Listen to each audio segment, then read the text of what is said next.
8 de la mañana con 10 minutos, hablamos de economía, de las últimas cifras que hemos conocido en el país, de cómo esto se cruza también con el clima y con el año electoral. Está al teléfono de ADN hoy el ministro de Hacienda, Mario Marcel. Ministro, bienvenido, buenos días.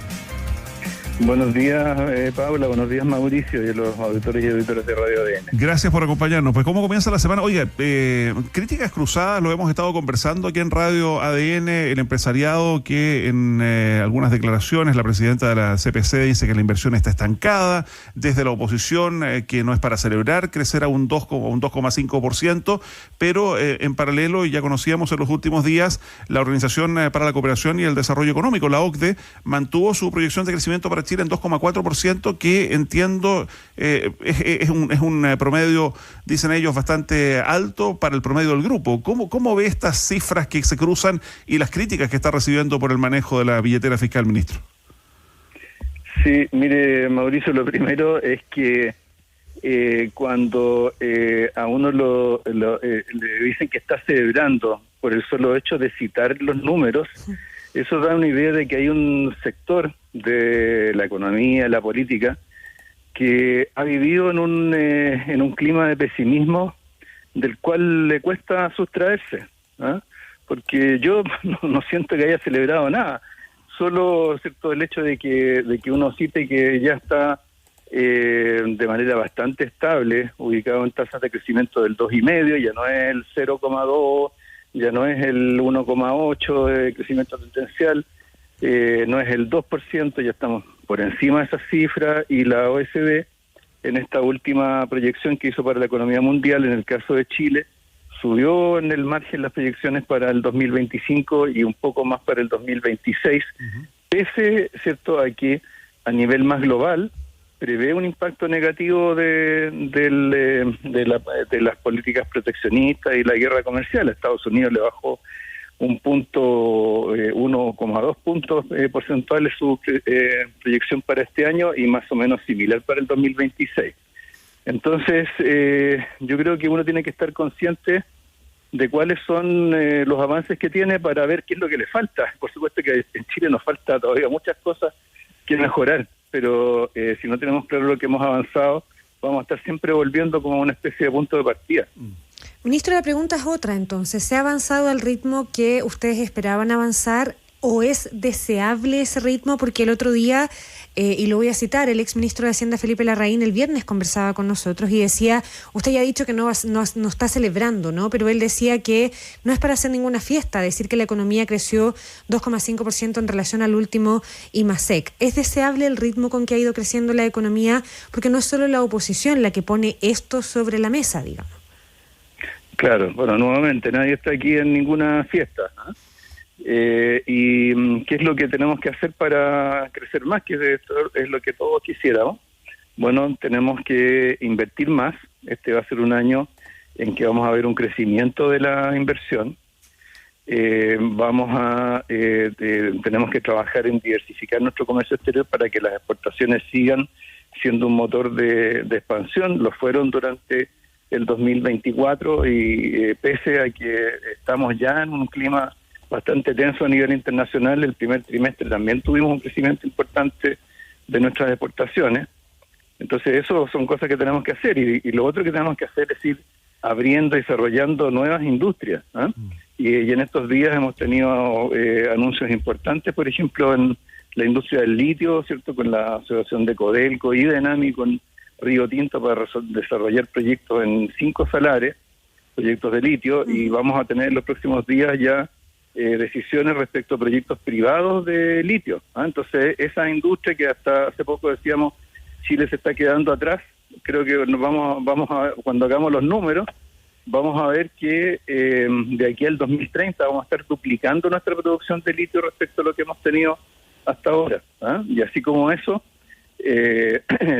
también tenemos iniciativas para apoyar el desarrollo del hidrógeno verde, para acelerar las inversiones en descarbonización, que es básicamente en generación de energías renovables. Todo eso estuvo en el discurso del presidente. Entonces, también vamos dando pasos para que se vaya acelerando ese ritmo de crecimiento. No es que nadie se ha olvidado de esto, ¿ah? Y lo más inmediato que tenemos, de hecho, es la aprobación del proyecto de permisos sectoriales, que es el proyecto de permisos sectoriales que está ya para votarse en la sala del Senado. Claro, algunos en el diagnóstico también suman, ministro, que la economía crece poco. Usted dice aquí no hay para festejar, pero se ha ido mejorando en relación al crecimiento económico que inicialmente se planteaba, pero suman que se crean pocos empleos en Chile todavía, que se recauda poco porque ha habido un problema muy serio con la recaudación fiscal, que hay incremento de los costos laborales, por lo tanto ponen todo eso en una ecuación que es más bien pesimista que optimista, que es lo que le reclaman a la gestión que usted encabeza. Claro. Bueno, ahí en todos estos temas estamos trabajando. En el caso de ingresos, bueno, fiscales, hace no mucho tiempo se aprobó la ley de cumplimiento tributario. Y si la verdad es que si miramos lo que ha sido el desempeño de los ingresos fiscales, esto yo ya lo he explicado en varias oportunidades, pero todavía no está no lo veo muy recogido en la discusión pública. El problema principal que tuvimos el 2024 es que nosotros recogimos todas las proyecciones que se hicieron del rendimiento de una serie de medidas tributarias que se tomaron entre el 2020 y el 2022. Esto que normalmente se asocia, ¿cierto?, a la eliminación de exenciones o la regulación de exenciones, todo eso rindió mucho menos de lo que se estimó en aquel entonces. Claro. Y esto es un tema que es para reflexionarlo. ¿Qué significa eso? Significa que cuando hay recaudación que se pierde, a lo mejor no es tanta como la que se estima, o es que cuando hay contribuyentes que ya están recurriendo a mecanismos para eludir impuestos encuentran otros caminos, o que cuando se legisla las exenciones a lo mejor se limitan, pero no se terminan de eliminar. Entonces ahí tenemos un tema que es para pensarlo para adelante. Ahora, para que no tengamos esa misma discusión rezagada en cumplimiento tributario, en la ley quedó que a los 3 años de aprobada la ley se iba a hacer una evaluación de su rendimiento y su impacto. Así que eso es todo, con todas esas cosas vamos como construyendo un camino futuro, o sea, no quedándonos solo en el corto plazo, en el dato del mes. Ya. Pero ministro, dicho todo esto, entonces se equivoca la presidenta de los grandes empresarios, Susana Jiménez, cuando hace una evaluación y hablando de un debilitado mercado laboral, de una inversión estancada. Mire, el mercado laboral llamó la atención en los datos de la última encuesta del INE y parece que nadie reparó en el hecho de que hace exactamente un año aumentó bruscamente el empleo por la contratación de 25.000 encuestadores para el censo, cuestión que duró, ¿cierto?, se prolongó durante 4 meses. Entonces eso que ahora ya no está, ¿cierto?, porque fueron contrataciones temporales, eso es lo que hace que en la comparación en 12 meses aparezca un crecimiento muy bajo del empleo. Cuando pasemos estos 4 meses y salga de la base de comparación el tema del censo, vamos a ir viendo cifras más positivas y por supuesto también recogerán el hecho de que la economía está creciendo de manera más sostenida. ¿Y el desempleo femenino con tasa cercana al 10%? El desempleo femenino, lo que tenemos es que, a diferencia del caso de los hombres, la tasa de participación de las mujeres está aumentando, están incorporando más mujeres al mercado del trabajo. Y eso no solo significa recuperación de todas las mujeres que se retiraron durante la pandemia, sino que ya estamos varios puntos por encima de las tasas de participación previas a la pandemia. Ahora, en general las mujeres tienden a ocuparse en ciertos sectores y por lo tanto tienden a depender un poco del dinamismo de esos sectores. Entonces, en este tiempo hemos visto que, por ejemplo, lo que antes se veía como expansión del empleo público ahora aparece como una situación más estancado, incluso con cifras negativas en empleo público. Así que todo eso poco a poco la economía lo va absorbiendo en la medida que es capaz de crecer y en la medida que ciertos sectores que están rezagados también se van incorporando a ese crecimiento. Por eso nos preocupa, por ejemplo, el caso de la construcción y por eso ya esta semana ya se va a hacer la licitación de los subsidios a la tasa de interés, que va a ser la tasa hipotecaria, que va a ser una inyección de dinamismo a ese sector que ha estado tan rezagado, tan estancado durante un buen tiempo. Ministro Mario Marcel, en materia de empleo, se ha dicho que es como que ha sido una fiebre medio rebelde, que ha sido uno de los síntomas como bien difíciles de combatir o de alivianar. Y el ministro de Hacienda, Felipe Larraín, vuelvo a citarlo, planteaba el tema que han planteado también otros, del costo que se está pagando en materia de crecimiento, en materia laboral también, a propósito del aumento del salario mínimo y otras medidas laborales como la reducción horaria a las 40 horas. Decía él que es deseable, pero que generó presiones que hay que asumir sobre las pequeñas y medianas empresas y también sobre el empleo formal. Mire, yo diría que ese análisis tiene un pequeño problema de consistencia. A ver. Que es que lo que uno esperaría cuando aumentan los costos laborales es que, cierto, al encarecerse el empleo asalariado, el empleo formal, mucha gente se fuera al sector informal. Y resulta que durante este periodo lo que hemos tenido es un descenso de la informalidad. De hecho, cierto, cuando miramos el crecimiento del empleo, si queremos desde el principio del gobierno, 630.000 empleos más o menos, o si lo miramos sobre todo en el último año y medio, lo que vamos a ver es que mientras el empleo asalariado ha estado creciendo, el empleo no asalariado, buena parte de este empleo informal, ha estado decreciendo, ha caído en más de 100.000 ocupaciones el empleo informal. Entonces eso creo que es un dato que quienes quieren interpretar lo que está pasando en el mercado del trabajo y el efecto de las 40 horas o el efecto de los aumentos del ingreso mínimo tendrán que ser capaces de incorporarlo, porque yo creo que se ve un poco inconsistente una cosa con la otra.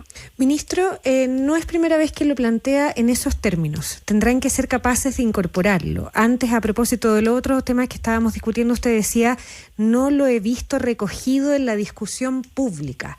¿Siente usted que aquí el terreno de la economía ha caído en un lugar donde se hace como oídos sordos a las cifras, más bien como para utilizarlo en un terreno electoral? Porque no es primera vez durante la entrevista que usted dice esto hay que recogerlo, esto no se ha incorporado en la discusión pública. ¿Por qué cree usted que eso pasa? Bueno, yo creo que hay un pesimismo que está muy instalado, que yo sinceramente cuando me toca conversar más directamente con empresarios, yo de hecho hago harta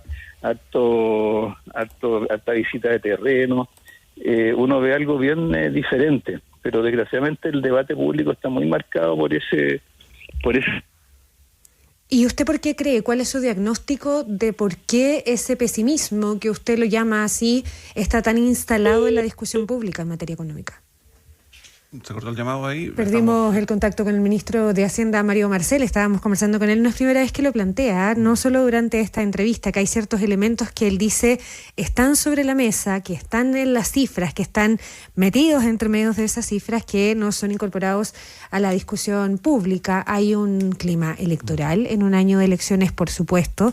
Hay una de las candidatas que es economista, por lo tanto el tema está en el centro también de discusión y de debate. El equipo que encabeza Mario Marcel, por lo pronto, ha sido bien cuestionado, sobre todo por su manejo de las platas y fiscales. Ministro, yo le decía, ¿cuál es su diagnóstico para lograr entender o explicar que ese pesimismo, como usted lo llama, siga tan instalado en la discusión pública en materia económica?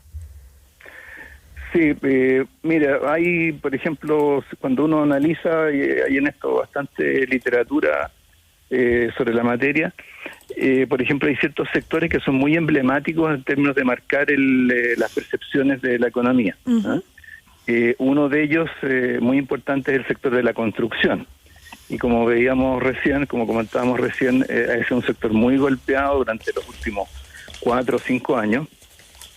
Le ha costado mucho reactivarse, estamos todavía trabajando en eso, entonces eso son cosas que también van marcando.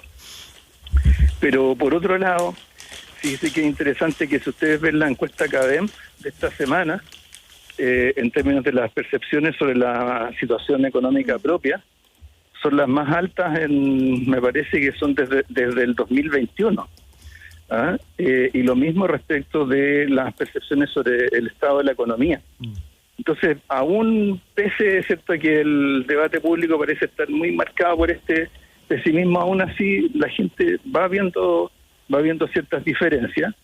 Y yo creo que, bueno, en un año electoral, desgraciadamente, la política contamina todo. Va a coincidir que este va a ser un año muy intenso, o está siendo un año muy intenso desde el punto de vista político, y al mismo tiempo es un año en que nuestra economía se va afirmando en una senda de crecimiento. Y bueno, con eso creo que cuando ya esta parte de la política ya se despeje, vamos a ver una economía que va a estar en mucho mejor pie de lo que estaba cuando el gobierno actual asumió. Ya. Ministro, ¿usted espera seguir en el cargo en la medida que cuenta con la confianza del presidente Boric hasta el fin del mandato? Yo pienso seguir, tengo muchas cosas por hacer. Por supuesto, siempre el presidente puede tener una visión distinta, siempre puede haber circunstancias que cambian, pero yo estoy, digamos, como siempre dedicado de cabeza a sacar la tarea económica adelante, y en eso es lo que estoy ahora y lo que voy a estar en los próximos meses. Ya, derechamente yo sé que se lo han preguntado, pero un eventual triunfo de su pareja, de Carolina Toá, en las primarias del oficialismo, ¿no le complican en su gestión como ministro de Hacienda? Mire, cuando se ha hablado de este tema de los conflictos de interés, pero yo todavía no he encontrado un buen ejemplo, porque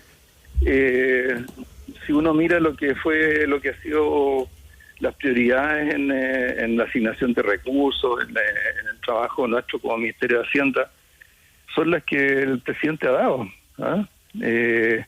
Así que ese es básicamente el interés de los ministros, es trabajar en la agenda de gobierno, es el presidente el que va marcando esa agenda. Eso es lo que yo he hecho hasta ahora y eso es lo que pretendo, lo que sin duda voy a seguir haciendo mientras tenga la confianza del presidente. Ministro, se ha puesto como un ejemplo la facturación, la fabricación y la discusión del presupuesto.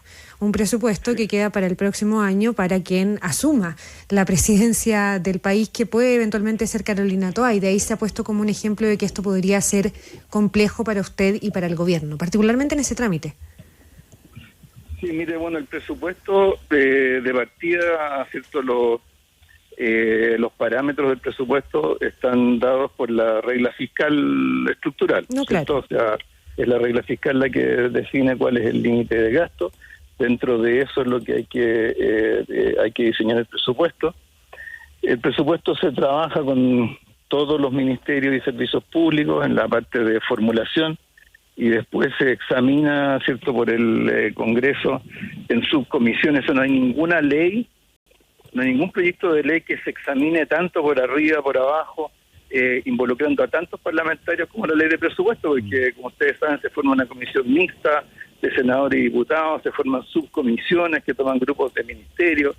Está, por otro lado, el Consejo Fiscal Autónomo, ¿cierto?, verificando si se cumple la regla fiscal. O sea, la preparación de un presupuesto no es una tarea de una persona, ¿ah? Es probablemente el proceso más institucionalizado que existe en materia legislativa en Chile. Entonces, es difícil pensar cómo en ese proceso, ¿cierto?, tendría que haber algún tipo de, no sé cómo llamarle, preferencia, no sé. ¿Ah? O sea, mire, a mí me ha tocado liderar 10 presupuestos, desde que fui director de presupuesto en el gobierno del presidente Lagos, y todos los presupuestos del actual gobierno. Así que, o sea, ¿cómo funciona el presupuesto? Eso me ha tocado contratarlo y desarrollarlo y apoyarlo durante mucho tiempo, y creo que nadie ha tenido tanta experiencia, tanta práctica como yo en esos temas. Ya. Oiga, ministro, entiendo que está por entrar al comité político ahí en el Palacio de la Moneda, pero hay un tema de coyuntura que salta como titular esta mañana, y dice relación con diputados y senadores de las comisiones de salud que están emplazando al Ministerio de Hacienda y también al Ministerio de Salud por la falta del traspaso de 73.000 millones de pesos para las listas de espera. ¿Qué se le responde a esos parlamentarios tan preocupados por estos dineros que no llegan? Sí, me imagino que ellos se refieren a un punto que estaba en los... una indicación del programa de contingencias operacionales. Claro, así es. Miren, no sé el detalle exactamente de dónde está, pero ese es un compromiso que está ahí presente. Se ha estado trabajando todos los últimos meses en fortalecer los presupuestos del Ministerio de Salud, donde sabemos que hay muchos desafíos, muchas necesidades, hay temas financieros, temas de gestión, así que no quepa duda de que esos recursos van a estar ahí oportunamente para reducir listas de espera. Ministro, como Dirección de Presupuesto, como Ministerio de Hacienda, ustedes le pusieron plazo al tema de los sumarios en la Administración Pública a propósito de lo de las licencias médicas y la Contraloría. Entregaron un catastro de cuántas instituciones ya estaban cursando esos procesos. ¿Qué hito viene ahora en relación a este tema en lo que respecta al Ministerio de Hacienda y a la Dirección de Presupuesto que tengan que contestar las distintas entidades públicas? Sí, a ver, primero hay un dato importante que vamos a tener en los próximos días, A ver. que es el dato de los datos de ausentismo en el 2024, porque nosotros hacemos una especie de censo en la administración pública, en todos los temas de personal. El último dato que teníamos era 2023, ahora vamos a tenerlo actualizado el 2024. Vamos a ver cómo se comportó agregadamente el tema del uso de licencias como causal de ausentismo. Eso lo vamos a tener en los próximos días. Ahora, respecto a los casos particulares de las personas que están sumariadas por el tema de haber viajado mientras gozaban de licencia, lo que se ha estado haciendo es apoyar a los servicios, a los fiscales, para saber bien cómo conducir esos sumarios. También la Contraloría da una serie de instrucciones. Así que todo eso está caminando, y cuando se cumplan los 30 días los servicios tienen que informar exactamente el estado en que están su sumario, ahí vamos a hacer un balance y por supuesto lo vamos a dar a conocer públicamente, porque cierto, la gente muchas veces es escéptica respecto del resultado de los sumarios. En esto el gobierno ha sido muy tajante en cuanto a la necesidad de ser estricto, y esto tenemos que verlo reflejado en los datos, y eso es lo que vamos a hacer cuando se cumplan esos 30 días, para lo cual nos quedan poco más de 2 semanas. ¿Pero usted en esto ve una persecución de la Contraloría contra los trabajadores, como se ha planteado ya en un par de escenarios? No, o sea, me parece que cuando hay irregularidades, la irregularidad hay que investigarla, hay que sancionarla. O sea, esta es una irregularidad que es bastante grave, porque no solamente un tema de que estén involucrados recursos públicos, sino que el tema es que los funcionarios están para servir y atender a la ciudadanía. Entonces, cuando hay cierto ausentismo, cuando hay abuso del tema de las licencias en sectores que son muy claves para la calidad de la atención a la gente, como es el caso de los servicios de salud, de los jardines infantiles, de las escuelas, por supuesto que este es un tema que requiere la máxima rigurosidad.